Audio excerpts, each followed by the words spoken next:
What we have here is the best fixtures over the next 5 game weeks. As you can see, it's rated by ELO ratings of teams, and these are dynamically rated. So there's no bias in it, essentially. I can't say if a team's better or worse. So, for example, I can't say Man United are better than they are, because are worse. Well, depends on how you look at it. Looking at the best teams to transfer in, Crystal Palace, Arsenal, Sheffield United, Liverpool, Aston Villa, West Ham, and Brighton are the best teams to transfer in over the next 5. You'd have to be a madman to transfer in a Sheffield United player. But Crystal Palace, Arsenal, Liverpool, Villa, West Ham, and Brighton, maybe not so much of a crazy person. Looking at the worst teams now, Everton, Forest, Fulham, Bournemouth, Brentford, City, and the 2 teams that I'm not even going to mention. I'm not even going to mention them. So these are teams you should just be avoiding. And if you have players who play for these teams, you should be considering transferring them out. Of course, City are City, so you don't really have to worry about them too much.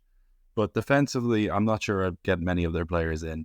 On the short term, they're a great punt to bring in a player because they're playing Bournemouth. They will probably keep a clean sheet.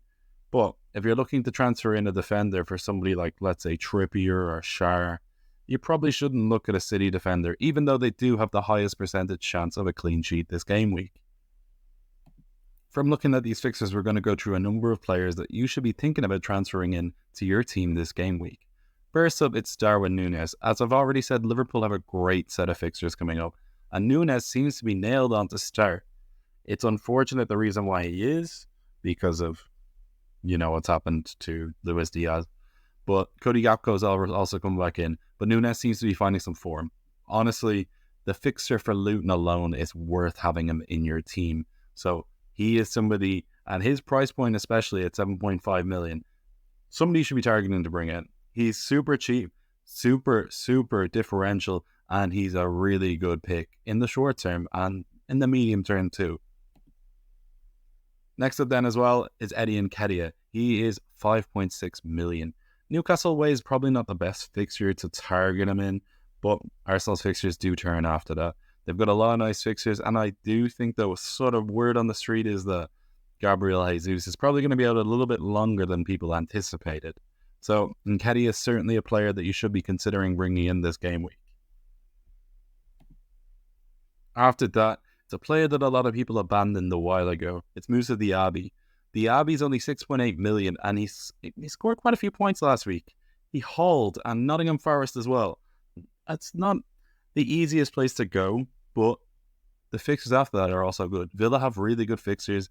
He's a midfielder. He'll get points. I do think as well, he's a bit streaky, but he passed the eye test, and I think he's going to be really good over the next spell. As said earlier, Crystal Palace's fixtures are starting to turn positive. If you look at Guehi and Anderson, these 2 are 2 players that you should be considering bringing in. Their fixtures after this point are good, and they start with a game which they can easily keep a clean sheet in against Burnley away.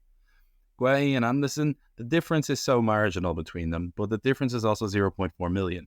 I think Anderson has a better upside in terms of goal threat, assist threat, because he's a great passer, while Guehi is more likely to get a yellow card.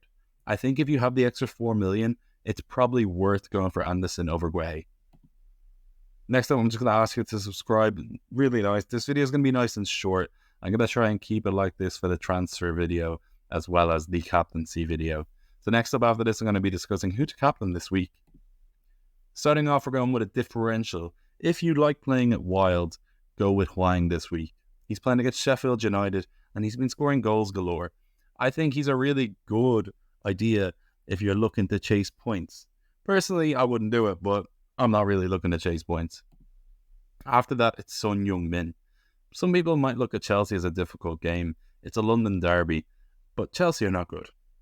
We all know this by now. They're not good. They're really a team in transition, and they're just not good. Son Heung-min's been on fire as well. He's playing as a striker, so he's out of position, and to be honest, he could score a couple, if even a hat-trick in this game.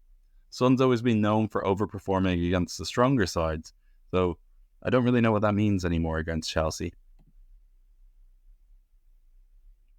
Salah next at 12.9 million is one of the most expensive players in the game. But he plays on the right wing and he's playing against Luton. So we all know what that means. Goals galore. I think Salah could score a bundle this week. And the only reason that he's not the top captaincy option is because of the next man, Erling Haaland. He's playing against Bournemouth. Bournemouth are not good. Realistically, if you have Haaland or Salah, it's a really close call, but the home makes the difference here. And I do think Haaland could get another hat-trick to add to his collection this game week. Realistically, these three are all really good captains, but if you have Haaland or Salah, captain one of them. Flip a coin if you can't make your decision up, but I'd captain Haaland.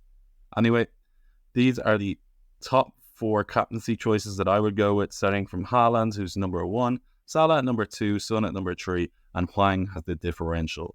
I do think these are the 4 best options, and I do think you will come out lucky if you captain either Haaland or Salah. So once again, if you'd like the video, leave a like down below, leave a comment, leave a question, whatever. I'll get back to you as soon as I can. This is Paddy. Gonna love you and leave you. Chat to you soon. Bye.